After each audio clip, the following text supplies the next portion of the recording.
Škoda is replacing its practical, Tunker truck-styled Yeti SUV with a considerably more svelte Karoq, featuring shrunken looks from the firm's larger Kodiaq model. With a shared focus on both function and form, this new car should compete more directly with family crossovers like the Nissan Qashqai, Hyundai Tucson and Kia Sportage, big business in the UK.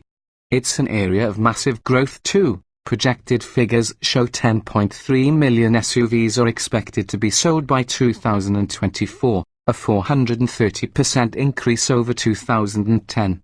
Now's a good time for a new crossover, then. What's with the name? Skoda decided the new car needed a new name, and in the case of the Karoq, the Czech brand also wanted to establish a closer link to the larger Kodiaq. That meant the name had to start with a K and end with a Q.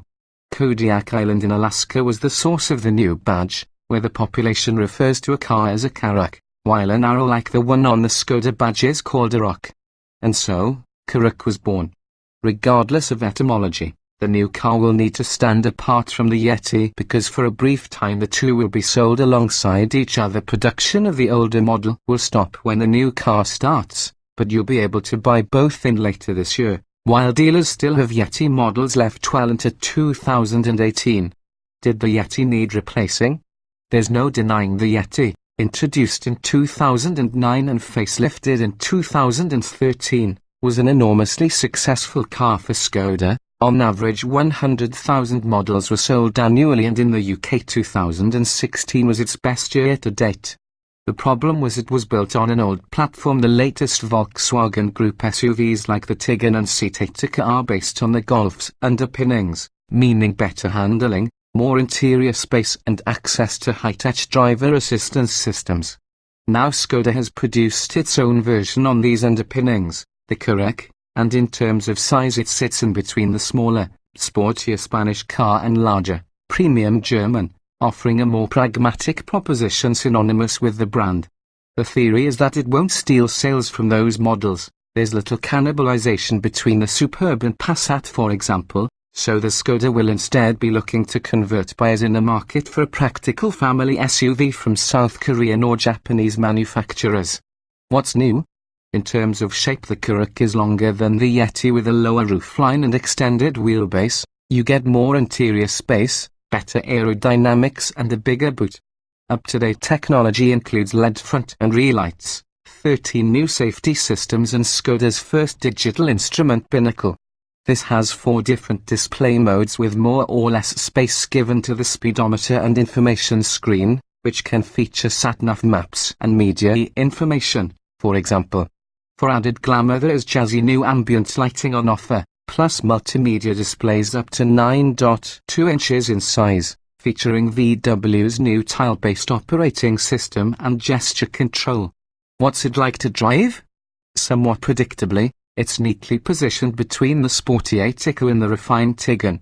It's softer and more comfortable than the stiff Spanish car, so you get a bit more body roll and less agility.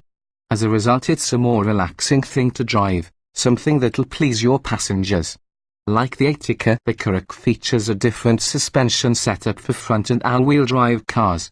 The latter is more sophisticated and better, frankly, in terms of both ride comfort and road noise. Helping to configure the car for its desired use are 5 driving modes. The door to the throttle response and gear shift adaptive suspension is available for the more powerful engines, but we didn't get to test this. Is it still practical?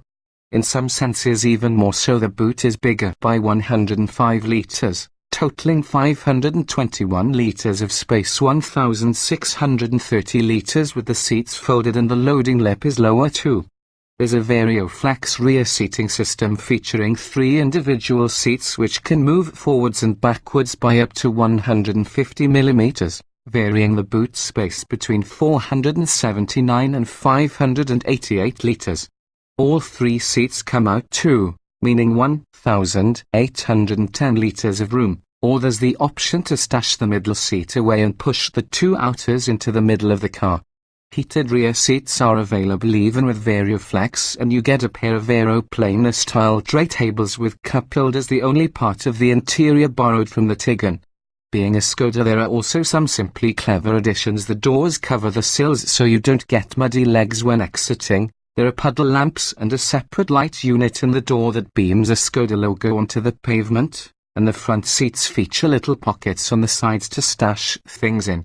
What engines can you get? We got early access to camouflage pre-production cars in a quiet corner of Estonia to find out, experiencing a variety of road and weather conditions to thoroughly test these early Karoqs. The Karoq will feature 4 engines, 2 diesel and 2 petrol, with 5 power outputs ranging from 115 horsepower to 190 horsepower. All but the 3-cylinder 1.0-litre TSI have 4 cylinders, and the 1.5-litre TSI features clever tech, which means it can shut down half its cylinders when not needed to save fuel. All are turbocharged and can be had with a 6-speed manual or 7-speed DSG automatic gearbox, except the 2.0-litre TDI with 190 horsepower. This is all-wheel drive and auto only. Other cars featuring 4x4 as an option include the 1.5-litre petrol and 150 horsepower 2.0-litre diesel engines. Engine figures at a glance: TSI-115 horsepower, 175 Nm of torque, top speed of 116 miles per hour, 0.62 miles per hour in 10.6 seconds, 53.3 miles per gallon, 123 gkm of CO2, 1.5 TSI-150 horsepower, 250 Nm of torque, top speed of 127 miles per hour, 0.62 miles per hour in 8.4 seconds, 55.4 miles per gallon, 119 gkm of CO2, 1.6 TDI-115 horsepower, 250 Nm of torque, top speed of 117 miles per hour, 0.62 miles per hour in 10.7 seconds, 62.8 miles per gallon, 118 gkm of CO2,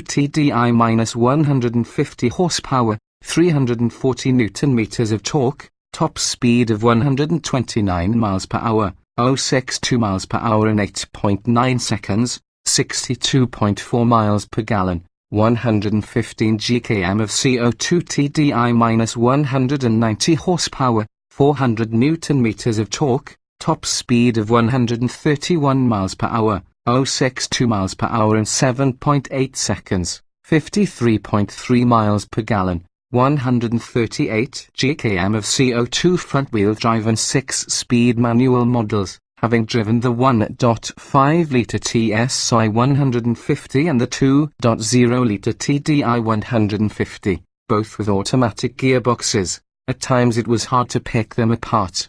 The latter is the projected big seller, but they felt broadly similar in terms of power delivery, with a strong mid-range pull that meant readily available acceleration without the necessity of a gear change. Whichever you pick, it'll be quiet on the move. The petrol is predictably hushed and there's not much to give it away when 2-cylinder mode is active. The diesel doesn't sound like one unless it's really pushed, offering very little clatter at low speed. When can I buy one? Orders open in the last quarter of 2017 with deliveries expected soon after.